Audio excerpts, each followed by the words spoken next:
state representative in House District 25. I know there's been a lot going on recently. One of the big things is the Venezuelan mess over in Aurora. And you know, the problem with crime is if we don't do something about it, bad things start happening to good people. As a law enforcement officer for the past 45 years of my life, I represent you, should you elect me, which I'm hoping you will, to deal with our crime issues. There's a couple things coming up. Initiative 157 and 112. 157 is Back the Blue Bill. That's to get our law enforcement some extra funding, some better training to take care of the families when we lose an officer. You know, my opponent walked out on the law enforcement memorial. That's just not okay here in 25. In my career, we lost about 40 officers in this district, and it's just not okay that people don't back those folks. And 112, which is another initiative, and the interesting thing about initiatives is they're generated by you, the public. They didn't come from the legislature. 112 says that you've got to serve 85% of your sentence for certain violent crimes in order for you to seek parole. I think that's reasonable. When your state representatives don't back law enforcement in their legislation, that's what leads to crime. And the crime coming from the Venezuelan mess in Aurora is a prime example.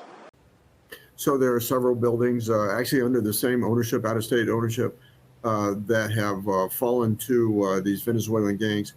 I'm trying to walk it back and do the investigation as to how there's a concentration of Venezuelans in these three buildings. Somebody put them there, and somebody funded it. Whether it's federal government or not, we're trying to find out who. These gangs apparently are attracted to where there's a concentration of Venezuelan migrants, and so they've in fact have kind of pushed out the property management through intimidation and then collected the rents. We have now, or have had, it is ongoing operations with a task force of local law enforcement, state law enforcement partners, and federal law enforcement partners to root them out. And arrests have been made, but these operations are still ongoing. With the arrests that have been made, are these confirmed gang-affiliated members? You know, this is an organized criminal effort. Whether it's Tren de Aragua, that remains to be seen. But it really doesn't matter. I mean, if they're Venezuelan migrants and they're conducting crime in an organized manner, they're a problem. When state representatives write legislation or back legislation that aims at defunding the police or taking the abilities of law enforcement to do their job, the only losers over time are the residents of the state of Colorado.